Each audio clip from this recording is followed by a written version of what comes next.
Okay, we're gonna see if we can finish up these book reviews. The video cut off yesterday talking about this book, 1066. It's about the Norman invasion. If you're curious as to why the Normans invaded Britain, who William the Conqueror is, read this one. It's very short. Before that, I read this book called Standing Rock, Lakota, Dakota, Nakota Nation. Is by Donovin, Arleigh, Sprague, and Rylan, Sprague.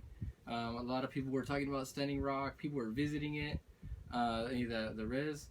But who's reading about it? You know, who are the people? What is their place like?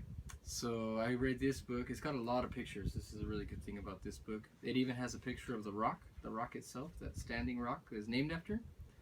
Yeah, pretty interesting. If you want to actually read something about Standing Rock. There is a book out about the fight against the Black Snake, but I haven't gotten my hands on it yet. Before that, I read this book called La Reforma di S educativa by Rius. I picked this one up in Jalisco when we were down there last year. I've read a lot of Rius's books, so this one is actually pretty disappointing. It's mostly text. It barely has any pictures, as you can see. Usually his books are very informative, and this one had a lot of history about the different movements to reform education in Mexico, but it didn't have almost anything concrete in detail about the current educational reform, Peña Nieto's reform plan. And then the last couple of chapters are basically just like rants that don't have anything to do with anything. So I think Rios, God bless him, I think he's getting old though. If you're going to read Rius, read a different book. Before that, I read this book called Time, History, and Belief in Aztec and Colonial Mexico by this guy named Ross Hassig.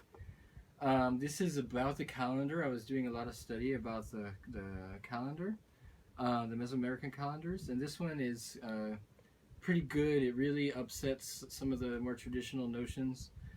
Basically, he has a political interpretation of the calendar. Why the Mexica introduced a sixth sun, for example. It's saying it's political. The control and manipulation of time has to do with who has political power in a given time and place. So a little bit unorthodox, I think, as far as calendrical studies go in Mesoamerica, but very enlightening nonetheless. Good book. Before that, I read this book called 9 Lives of a Black Panther by Wayne Pharr. May he rest in peace. Elder Wayne was a LA Panther. And this is basically just his personal story about how he grew up in LA, joined the Panthers. Starts out in the sewers, kind of interesting. Doesn't really talk much about any of the other, parts of the SoCal chapter, like Riverside, San Bernardino, where we know there was Pomona, where there was chapters, and apparently Elder Wayne was involved, and gets into his later part of his life where he gets into real estate and helps poor people get land. So one way of fulfilling one of the points of the platform, right? If you're interested in LA history, especially LA radical history, you got to read this book, 9 Lives of a Black Panther. Before that, I read this one. It's called Even Heaven Falls Apart by Brian Wilkes. They call him a Skeeter Indian, part Cherokee. He's the guy that talks about the Cherokee calendar. A lot of people say that this is unorthodox too, that the Cherokee don't count their days the same way in a similar way as the Mesoamericans did. But the arguments that he makes are somewhat convincing. But of course it's rooted in the Cherokee, religion, worldview, not so much the Mesoamerican one. Part of the calendar studies, different perspective.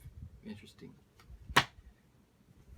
Before that, I read this book called The People of San Manuel by Clifford Trafzer. This is about the Serrano people who live at San Manuel. Also got some pretty good pictures. Focuses more on modern history. Their efforts to develop the reservation. Talks about the orchards and stuff they had there, even before there was casino. And this, there's not much written about our community, our native communities here.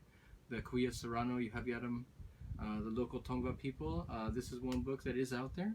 It's published by Malky Museum Press. So if you're studying the Native communities in this area, definitely read this book. Before that, I read this book called The Serpent and the Goddess. This one is a definitely must read, especially those of you who are interested in feminism, interested in European history, especially like pre-modern history. This book talks about how basically patriarchy displaced religions that had powerful women as figures, as holy figures, as goddesses. It talks a lot about, it's broken up into 3 sections: Eve, Mary, and Bridget. Yeah, this one really blew my mind when I read this book. Very interesting, especially for the history of Ireland, but the history of patriarchy in general. Okay, last one for this bag. This one is called The Little Capoeira Book by Nestor Capoeira. I was studying capoeira training. I kind of fell off a little bit, but this is a pretty short book. It's got some of the history, some of the ritual, and at the end it's got a lot of exercises, how to do particular moves. I was reading this one in February, remember.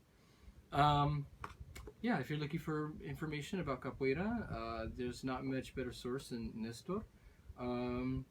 Yeah, it's a good information source about capoeira. So keep reading, everybody. I'm gonna try to stay more on top of my book reviews, and any feedback is welcome.